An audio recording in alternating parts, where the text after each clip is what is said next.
In a recent news story, a 6-year-old boy from Spain had died of diphtheria, the first reported case of this disease in Spain since 1896. This child died from a preventable and rare disease because he was not inoculated. I'm aware that the majority of my audience for this topic has not yet had children.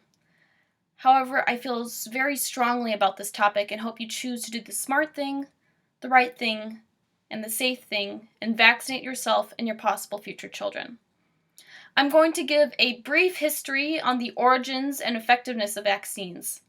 I will also attempt to disprove the purity argument that anti-vaxxers are trying to use with their scare tactics. I'm going to try and explain why individual rights are not applicable to this topic and the importance of herd immunity. Vaccines have their origins all the way back to 1798 when smallpox was killing hundreds of thousands of people and the world was essentially in a pandemic.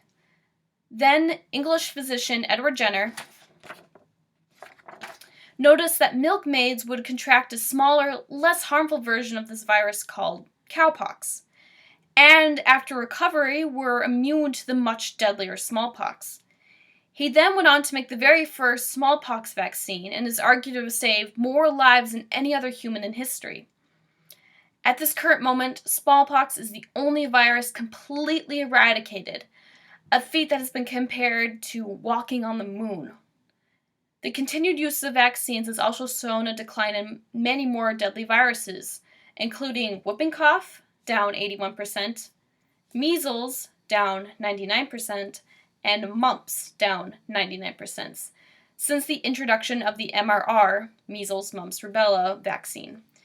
If we continue this trend and vaccinate ourselves and our children, we have the potential to eradicate nearly all deadly viruses known to humanity. But now, humanity is risking itself. Anti-vaxxers have often argued many facts that will later be proven to be false. Vaccines causing autism is the biggest example. I won't go into all the details of why that is absolutely false. Just know that Andrew Wakefield, the author of the questionable study, had his paper retracted from the medical journal that he published, and his medical license was completely taken away. A more popular trend among anti-vaxxers is the purity argument. This argument is based more on an emotional plea than actual science. The idea that children are born pure and that by giving them vaccines is essentially pumping their bodies full of harmful chemicals.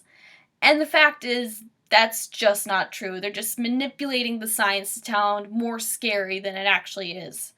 The fact is, sodium chloride sounds a lot more deadly than table salt. The bad acids found in vaccines have a more neutral pH level than apple slices.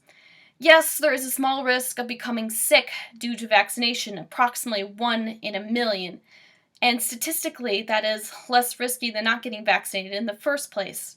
I understand that it's scary to put your child at risk, but ultimately you are doing more harm to the community in general by protecting your sacred, pure human being. Ultimately, anti-vaxxers are not just affecting their own children. Vaccines work on 2 conditions. 1, they train your body to recognize and fight diseases, and 2, they help avoid contact with those diseases in the first place. It's called herd immunity. If everyone is immune, then the disease doesn't have an entry point into the population. Because vaccines aren't the be-all, end-all, people can and will still get sick if they're exposed to others who are currently sick with that disease. Viruses evolve and change and sometimes bypass our immune system's training.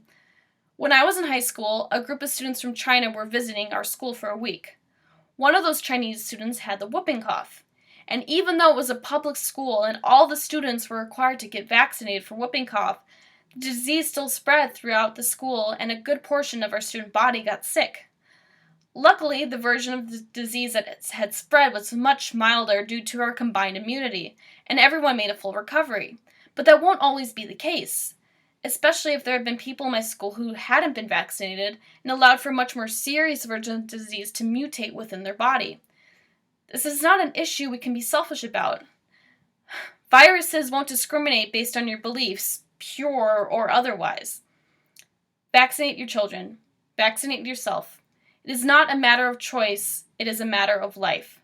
One child in Spain is already dead. Don't let yours be next.